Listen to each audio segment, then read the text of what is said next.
처제, 더 벌려봐. 그래, 그렇게 해. 좋지? 형부 제발. 오늘은 멈추지 말아요. 숨이 목에 걸려 나는 신음을 삼켰습니다. 이 순간만큼은 내가 누군지도 잊었습니다. 안녕하세요. 저는 53, 이은진입니다. 남편을 떠나보내고 나는 언니의 전 남편과 누구에게도 말 못할 밤을 함께 했습니다. 죄라고 해도 좋습니다. 그 순간만큼은 살아있고 싶었습니다. 이 이야기가 궁금하다면 좋아요와 구독, 알림 설정 꼭 해주세요. 생각은 댓글로 알려주세요. 이 밤은 사실 남편의 장례식장에서 이미 시작됐던 것 같습니다. 작년 겨울 남편 도진은 교통사고로 갑자기 떠났습니다. 결혼 25년 한 번도 혼자였던 적 없는 내게 사별은 죽음보다 차가웠습니다. 장례식장엔 사람들이 가득했지만 내 귀엔 아무 소리도 들리지 않았습니다. 그 틈에 서 있던 한 남자만이 유독 눈에 들어왔습니다. 언니의 전 남편 태석. 언니와 이혼한 지 7년, 가족 자리에 나와도 말없이 앉아있던 사람. 그가 구석에서 내게 시선을 주고 있었습니다. 눈길이 마주치자 그는 다가와 내 옆에 섰습니다. 처제, 밥은 좀 먹었어? 나는 대답 대신 고개만 끄덕였습니다.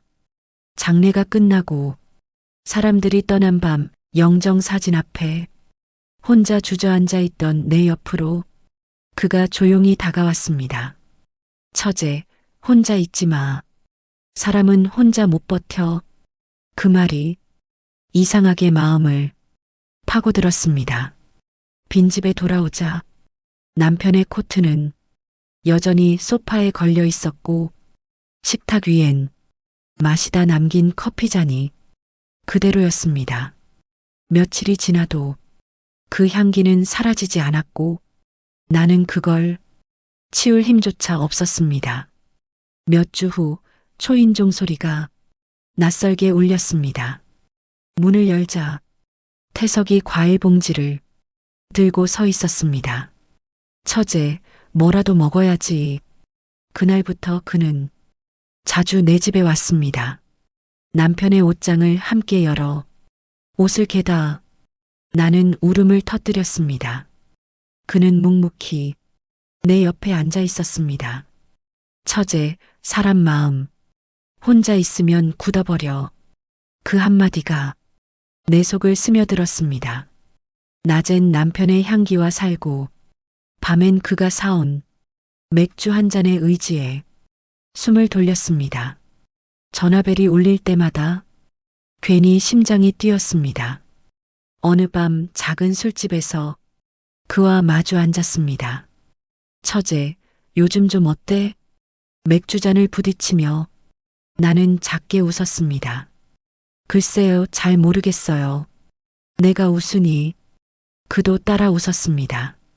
처제 웃으니까 좋다. 짧은 말이었지만 심장이 쿵 내려앉았습니다. 술기운에 달아오른 내 얼굴은 마치 누군가를 기다리듯 뜨거워졌습니다. 집으로 돌아가는 골목길, 그가 내 손을 잡았습니다. 밤 공기는 차가웠지만 그 손은 따뜻했습니다. 형부, 무심코 입에서 그 말이 나왔습니다. 그는 내 손을 조금 더 꼭 쥐었습니다. 처제는 처제지. 나한텐 언제나. 그 말에 심장이 더 빨리 뛰었습니다. 집 앞에 다다랐을 때 그가 나를 바라봤습니다. 처제, 들어가서 라면이라도 끓여 먹자. 나는 대답 대신 작게 고개를 끄덕였습니다. 현관문을 열고 들어오자 낯익은 공기가 가슴을 짓눌렀습니다. 그는 아무 말 없이 부엌으로 가 라면을 꺼냈습니다. 처제, 앉아있어. 내가 끓여줄게. 나는 식탁에 앉아 라면 끓는 냄새를 가만히 맡았습니다. 모락모락 올라오는 김이 이상하게 따뜻했습니다. 처제, 국물 맛 좀 봐. 그가 숟가락을 내 앞으로 내밀었습니다. 뜨거운 국물이 식어버린 속을 조금 데워주었습니다. 그날 밤 라면 국물보다 더 뜨거웠던 것은 그의 손이었습니다. 소파에 나란히 앉아 TV 소리를 듣는 척 했지만 서로의 숨소리만 방 안에 맴돌았습니다. 웃긴 장면이 나오자 그의 손가락이 내 손등을 스쳤습니다. 처제, 낮게 부르는 소리에 심장이 미친 듯 뛰었습니다. 그의 손이 내 허벅지 위로 천천히 올라왔습니다. 숨이 막혔습니다. 처제, 더 가까이 와봐. 나는 그의 손을 잡았습니다. 숨이 가빠졌습니다. 형부, 오늘은 멈추지 말아요. 금지된 위로 죄라도 좋았습니다. 그 밤만큼은 나는 살아 있었습니다. 아침에 눈을 떴을 때 내 옆에 그 사람이 없었습니다. 형부와의 밤이 꿈인지 현실인지 헷갈릴 정도였습니다. 소파 옆 테이블 위엔 그가 마시다 남긴 캔맥주 하나만 덩그러니 놓여 있었습니다. 내가 무슨 짓을 한 거지? 숨죽여 혼잣말을 하고 나서야 몸에 남아있는 그의 손길을 느꼈습니다. 나는 그 순간 다시 숨이 막혔습니다. 형부는 아무 말 없이 집을 나갔습니다. 연락도 없었습니다. 그가 떠난 거실에서 나는 홀로 커피를 마시며 어젯밤을 떠올렸습니다. 금지된 위로가 이렇게 달콤할 줄은 몰랐습니다. 며칠 동안 형부는 연락하지 않았습니다. 나도 먼저 전화를 할 수 없었습니다. 죄책감과 그리움이 엉켜 있었습니다. 며칠 후 그가 다시 초인종을 눌렀습니다. 문을 열자 형부는 무심한 얼굴로 내 눈을 피했습니다. 처제, 밥은 먹었어? 나는 대답 대신 그를 들였습니다. 어색한 공기가 거실을 채웠습니다. 우리는 서로를 피하듯 앉았습니다. 형부는 과일 껍질을 천천히 벗기며 말을 꺼냈습니다. 처제, 우리 그날 밤 괜찮았어? 순간 숨이 멎었습니다. 뭐라고 대답해야 할지 모르겠습니다. 나는 고개를 숙였습니다. 처제, 나 후회 안 해. 그 한마디가 심장을 쳤습니다. 죄라는 걸 알면서도 다시 그 밤이 생각났습니다. 형부 나도요. 작게 중얼거리자 그는 웃었습니다. 처제, 오늘 저녁은 같이 먹자. 우리는 다시 가까워졌습니다. 주방에서 형부가 고기를 굽고 나는 밥상을 차렸습니다. 서로에게 가족인 듯 가족이 아닌 듯 묘한 공기가 밥상 위에 흘렀습니다. 처제, 이렇게 같이 있으니까 괜찮지?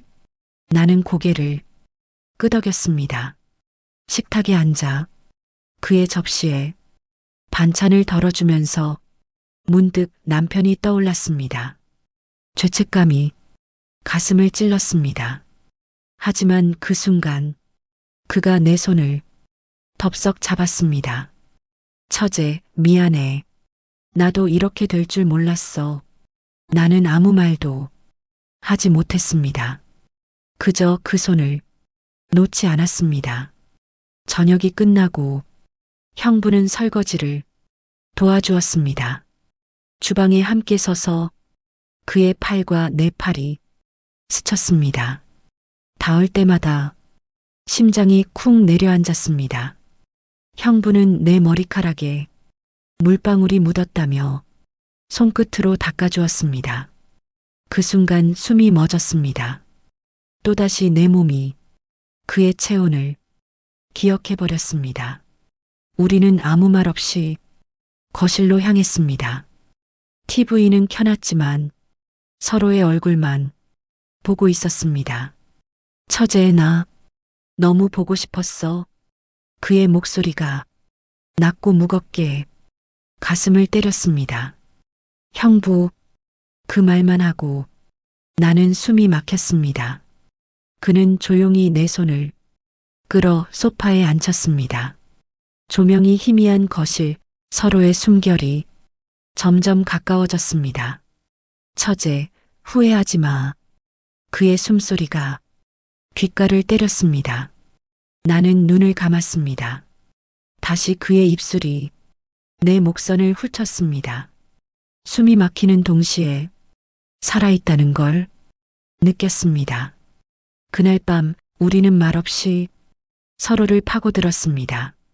내 안에서 그가 더 깊이 들어올수록 슬픔은 사라지고 살아있는 실감이 피부를 찔렀습니다.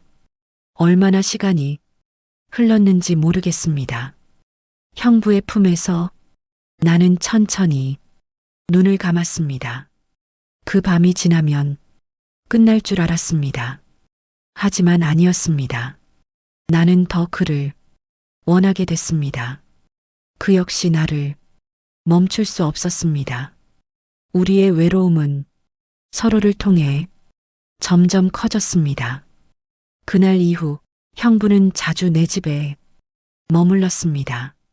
낮에는 유품을 정리하고 밤에는 서로의 몸에 얼굴을 묻었습니다. 죄라는 생각은 점점 희미해졌습니다. 형부의 손이 내 머리칼을 쓰다듬을 때 나는 더 이상 외롭지 않았습니다. 하지만 이 평온이 언제까지 갈지 그땐 몰랐습니다. 조금씩 더 깊어지는 죄책감과 행복, 그리고 금지된 그 밤. 그 밤이 지나고도 형부는 매일 내 집에 왔습니다. 낮엔 유품을 정리해주고 밤이 되면 내 손을 잡아주었습니다.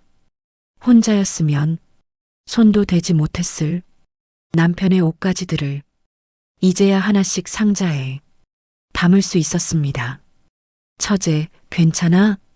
옷장 속 낡은 셔츠를 꺼내다 눈물이 날 때면 형부는 늘 그렇게 물었습니다. 그의 손이 내 머리칼을 조용히 쓰다듬었습니다. 이 손길이 죄라는 걸 너무 잘 알았습니다. 그런데도 나는 형부의 손을 기다렸습니다. 밤이 되면 형부는 나를 안았습니다. 서로의 허전함을 숨소리로 덮었습니다. 처제, 나도 미안해. 그가 내 귓가에 낮게 속삭였습니다. 나는 대답 대신 그의 품에 얼굴을 묻었습니다. 시간이 지날수록 우리의 경계는 무너졌습니다. 언젠가부터 형부는 내 집에 옷까지 몇 벌을 두고 갔습니다. 라면 하나 끓여 먹던 부엌은 이젠 둘만의 식탁이 됐습니다. 어느 밤 형부는 무심히 내 손을 잡고 말했습니다. 처제, 나 다시 이렇게 웃을 줄 몰랐어. 나도 그랬습니다. 남편이 떠난 뒤 나는 더는 웃을 수 없을 거라 생각했습니다. 그런데 웃음이 돌아왔습니다. 그 웃음이 금지된 거라 해도 그 순간만은 좋았습니다. 하지만 세상은 우리만 남겨두지 않았습니다. 어느 날 형부가 돌아간 뒤 이웃 아주머니가 문을 두드렸습니다. 은진 씨, 요즘 누구 자주 오시네?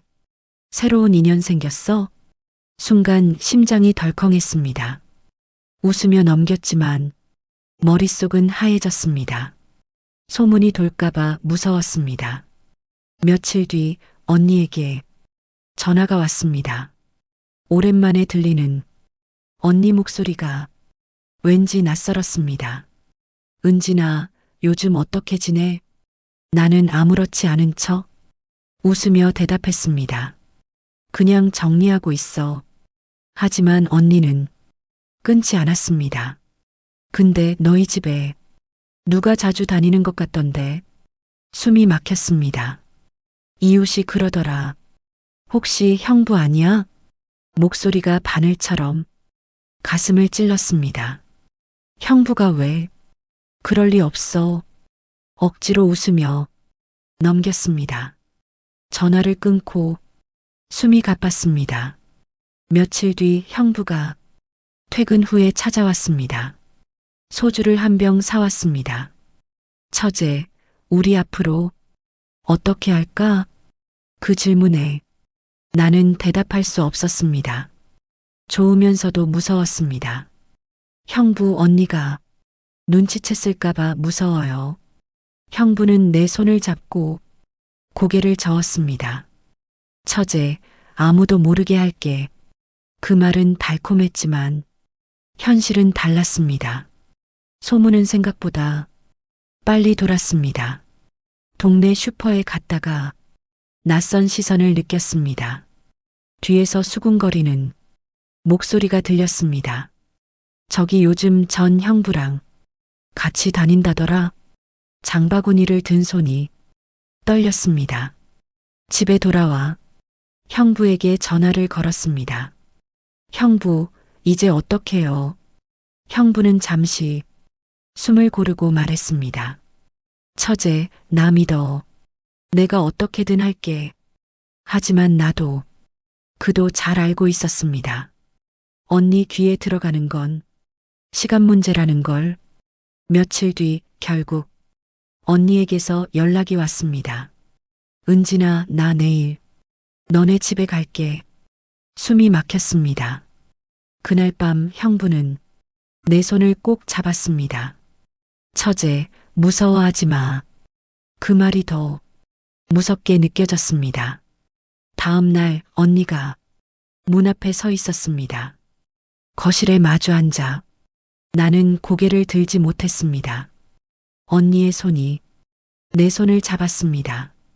은진아, 무슨 일 있어? 내가 모르는 거 있지? 가슴속이 울컥했습니다. 그 순간 형부가 문을 열고 거실로 들어왔습니다. 언니의 눈이 형부를 향했습니다. 정적이 흘렀습니다. 나는 그때 이미 알았습니다. 우리의 비밀은 곧 터질 거라는 걸. 언니의 시선, 형부의 숨소리, 그리고 내 심장 소리까지 모두 부자연스러웠습니다.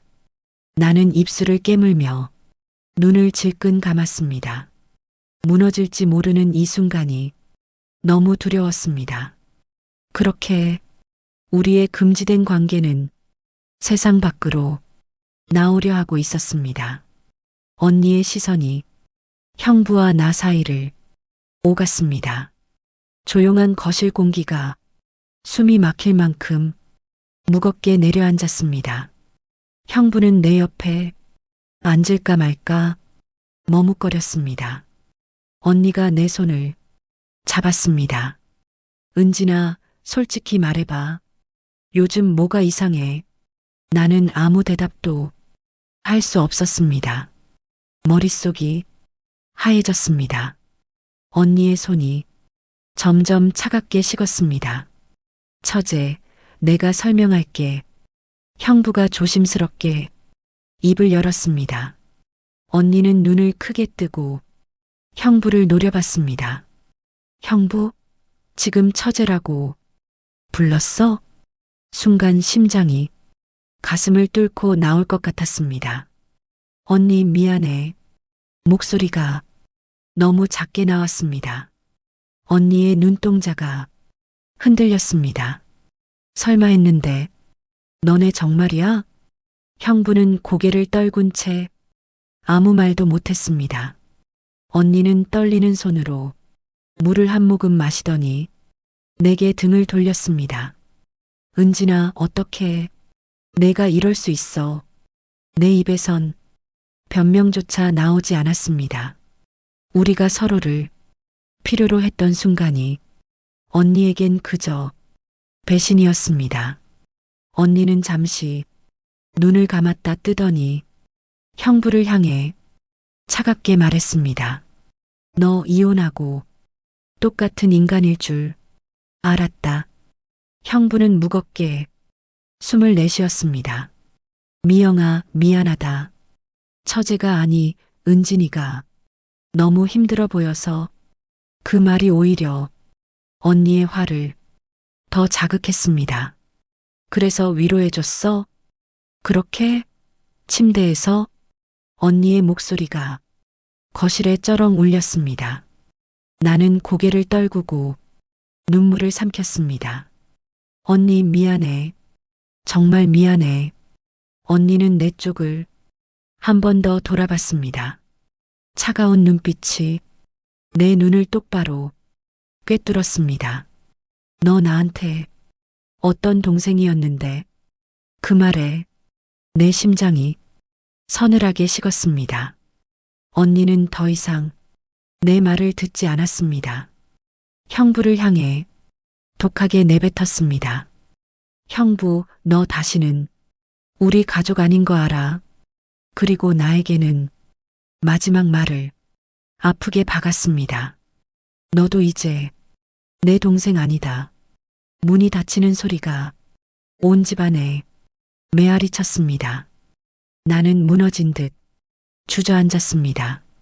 형부는 내 곁에 앉아 등을 쓸어줬지만 그 손길마저 죄처럼 느껴졌습니다. 처제, 울지 마. 그 말이 이상하게 차갑게 들렸습니다. 언니의 말이 귓가에 맴돌았습니다.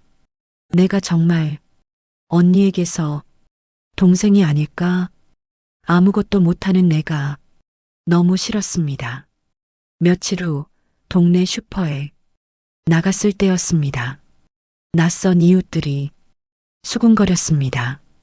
형부랑 붙어 다닌다더라. 미쳤다더라. 귓가를 찌르는 낮은 목소리에 숨이 막혔습니다. 장바구니를 들고 집에 돌아와 형부에게 전화를 걸었습니다. 형부, 다 들켰어요. 소문도 돌고 있어요. 형부는 한참 숨을 고르고 말했습니다. 처제, 나도 어떻게 해야 할지 모르겠다. 그 목소리에 괜히 서글픈 웃음이 나왔습니다. 우리는 처음엔 서로의 외로움을 안아줬습니다. 하지만 지금은 서로를 무너뜨리고 있는 것 같았습니다. 며칠 뒤 언니에게서 문자가 왔습니다. 엄마도 알게 됐어. 다들 널 어떻게 보겠니? 핸드폰을 들고 숨을 삼켰습니다. 나는 어디로도 도망갈 수 없었습니다. 형부는 더 자주 내 집에 왔습니다. 언니와 가족들을 피하듯이 내 거실에 앉아 내 손을 잡았습니다. 처제, 너 없으면 안 돼. 그 말이 예전처럼 따뜻하지 않았습니다. 형부의 손을 놓고 싶은데 내 마음은 또 그를 붙잡았습니다. 그 밤 우리는 아무 말 없이 서로의 몸을 또 파고들었습니다. 숨소리가 거실에 길게 번졌습니다. 내 안에 형부가 스며들 때마다 나는 죄를 먹었습니다. 죄책감과 살아있다는 감각이 뒤엉켜서 심장을 더 세게 때렸습니다. 끝이 보이지 않는 서로의 외로움, 언제부터였을까요? 이게 사랑인지 욕망인지조차 모르겠습니다. 나는 형부의 품에 안겨 있으면서도 언니 얼굴이 떠올랐습니다. 내가 뭘 잃었는지 너무 잘 알았습니다. 그런데도 멈출 수 없었습니다. 그날 밤 형부는 내 귀에 조용히 말했습니다. 처제, 우리 계속 이렇게 있을까? 숨이 막혔습니다. 나는 아무 대답도 할 수 없었습니다. 형부의 품은 여전히 따뜻했습니다. 그 안에 파묻힐 때마다 나는 살아있다고 착각했습니다. 하지만 이미 모든 것은 무너져 있었습니다. 언니는 나를 동생으로 부르지 않았고 엄마는 전화를 받아도 아무 말 없이 숨만 내쉬었습니다. 내가 한 선택은 나를 가족에게서 잘라냈습니다. 형부는 그런 날을 매일 찾아왔습니다. 처제, 나 너 없으면 못 살아. 그 말은 예전엔 달콤했지만 이제는 버겁게 가슴을 눌렀습니다. 형부와 나는 서로를 붙잡고 또 서로를 갉아먹고 있었습니다. 밤이 되면 우리는 여전히 서로의 몸을 파고들었습니다. 살아있다는 느낌을 잡기 위해 서로를 쥐어뜯었습니다. 숨소리가 멎을 때쯤 나는 늘 같은 생각을 했습니다. 이제 그만해야지. 이게 마지막이겠지. 하지만 아침이 되면 나는 다시 그 품을 원했습니다. 어느 밤 형부는 내 손을 잡고 낮은 목소리로 말했습니다. 처제, 나랑 같이 멀리 가자. 순간 숨이 멎는 것 같았습니다. 어디로 가요? 나는 작게 물었습니다. 형부는 웃었습니다. 아무도 없는 데로. 우리 둘만 있으면 돼. 그 말이 왜 그토록 슬펐을까요? 형부는 내가 아니라 자기 외로움을 붙잡고 있었습니다. 나도 마찬가지였습니다. 우린 서로에게 사랑이 아니라 구멍난 마음이 반창고였습니다. 며칠 후 나는 형부에게 말했습니다. 형부, 나 이사 가려고 해요. 형부의 얼굴이 굳었습니다. 처제, 농담하지 마. 진심이에요. 나는 고개를 들었습니다. 나 이제 더는 못하겠어요. 그의 손이 내 손을 꽉 잡았습니다. 처제, 나 어떡해. 그 말이 더 이상 안쓰럽지 않았습니다. 나는 손을 살며시 뿌리쳤습니다. 며칠 뒤 짐을 쌌습니다. 낡은 앨범과 남편의 마지막 셔츠만 작은 상자에 넣었습니다. 남편과 살던 집을 떠나는 날, 형부는 문 앞에 서 있었습니다. 처제, 가지마. 그가 울먹였습니다. 나는 웃었습니다. 형부, 우리 둘 다 벗어나요. 그는 내 손목을 붙잡았습니다. 처제, 나 아직도 너 좋아해. 그 고백이 너무 늦었습니다. 형부, 나도 좋았어요. 하지만 이제는 나도 살고 싶어요. 그 말을 남기고 나는 뒤돌아 나왔습니다. 낯선 동네, 낡은 원룸에서 나는 다시 혼자가 됐습니다.